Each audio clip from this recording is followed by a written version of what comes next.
یہ پارلیمنٹ کا کام ہے، سپریم کورٹ کا یہ کام نہیں ہے آئین بنانا، نہ وہ آئین کو توڑ سکتی ہے، آئین میں وہ تشریح لازمی کر سکتی ہے لیکن آئین وہ بنا نہیں سکتی۔ پارلیمنٹ نے اسی دوران جب شہباز شریف کی گورنمنٹ تھی وہاں سے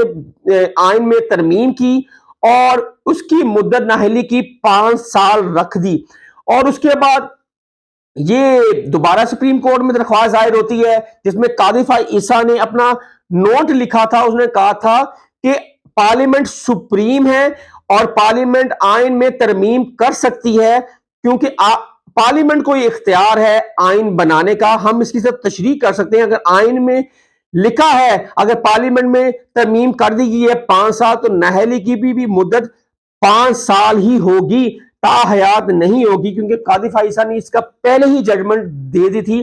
اور لیکن تب آئین میں ترمیم نہیں تھی۔ اب آئین میں ترمیم ہو چکی ہے، پارلیمنٹ نے کر دی ہے، اب لہٰذا نواز شریف کی جو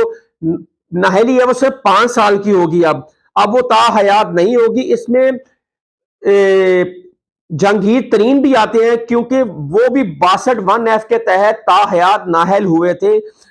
جب وہ مینج کرنا تھا، ترازو کے پلڑے برابر کرنے تھے، پھر جہانگیر ترین کی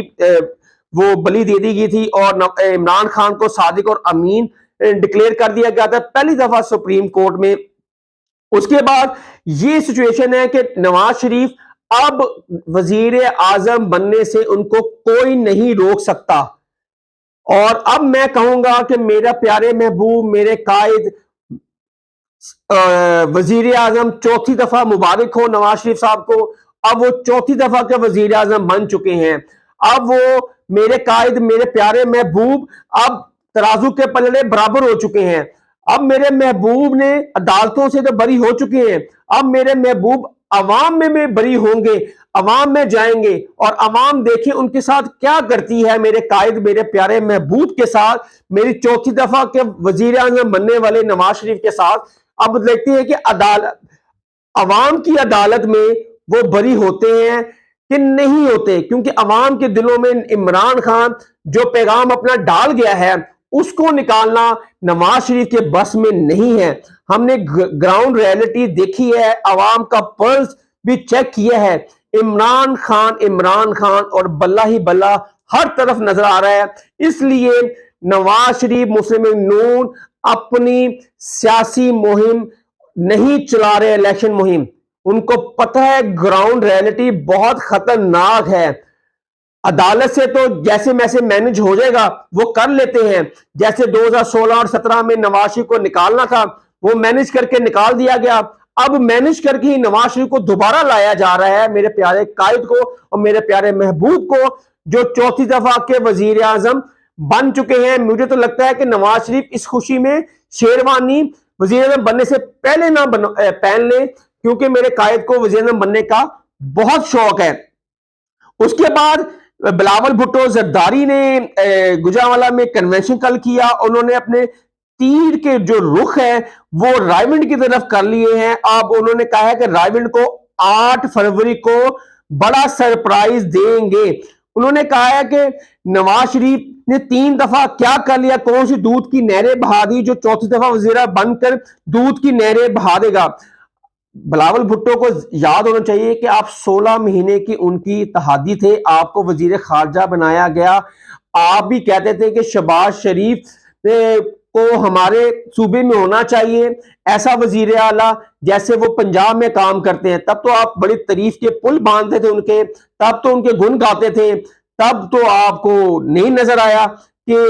ان میں یہ خامیاں ہیں۔ آج آپ جب اقتدار لینے کی خاطر اور جب آپ کو لفٹ نہیں ہو رہی پنڈی سے، آپ اپنا غصہ اب نواز شریف پہ نکال رہے ہیں، آپ کا غصہ کہیں اور نکالے جا کے، اگر وہ آپ کو لفٹ نہیں کروا رہے، اس میں نواز شریف صاحب کا یا نون لیگ کا قصور نہیں ہے،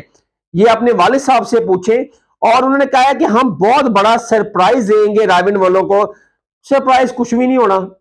یہ سب باتیں ہیں، ٹھیک ہے نا، پھوکے فیر نکال رہے ہیں بلاول بھٹو، ان کو بھی پتہ ہے پنجاب ان سے ان کا ہے ہی نہیں ہے، پنجاب میں جو مقابلہ ہونا ہے وہ پی ٹی آئی اور نون لیگ کا ہونا ہے۔ ہاں سندھ بلاول بھٹو کا ہے، اس میں کوئی شک نہیں ہے، وہ سندھ جیت جائیں گے ہمیشہ کی طرح۔ کیوں؟ وہاں پہ انہوں نے کام بھی بہت کروائے ہیں، وہ سب کو نظر آتا ہے، ٹھیک ہے نا، بس اللہ ہی حافظ ہے ان سب کا۔ اور انہوں نے کہا ہے کہ انشاءاللہ ہم پھر پنجاب کو پیپل پارٹی کا قلعہ بنائیں گے، جو ذوالفقار علی بھٹو کے دور میں اور بے نظیر بھٹو کے دور میں پنجاب قلعہ ہوتا تھا، یہ نون لیگ نے اپنی اوچھے ہتھ کنڈوں کی وجہ سے اور گندی سیاست کی وجہ سے پنجاب پر قبضہ کیا ہے، اور اب پنجاب کے لوگوں کو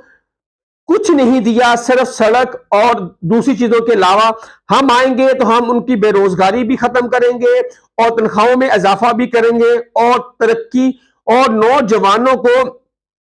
ترقی کے موقع بھی دیں گے انشاءاللہ۔ جب پیپل پارٹی کی گورنمنٹ آئے گی تو پھر دودھ کی نہریں بہا دیں گے، یہ بلاول بھٹو اور زرداری نے کہا ہے۔ اب بلاول بھٹو اور زرداری سے میں کیا کہوں، ابھی آپ کا ٹائم نہیں ہے وزیر اعظم بننے کا، جن کے ساتھ بات ہوئی ہے ان کی بات ہو چکی ہے اور ہوائیں اس ٹائم رائے ونڈ کی طرف چل رہی ہیں، وہ بلاول بھٹو زرداری کی طرف نہیں چل رہی۔ ہاں اگر آپ کے والد صاحب گیم چینجر ہیں، اگر وہ کچھ کر سکے تو وہ کر سکتے ہیں، ادروائز میاں محمد نواز شریف چوتھی دفعہ کا وزیر اعظم بن گئے ہیں۔ حسن شہباز کو اجازت دیں نیکسٹ ولاگ کے لیے، اللہ حافظ۔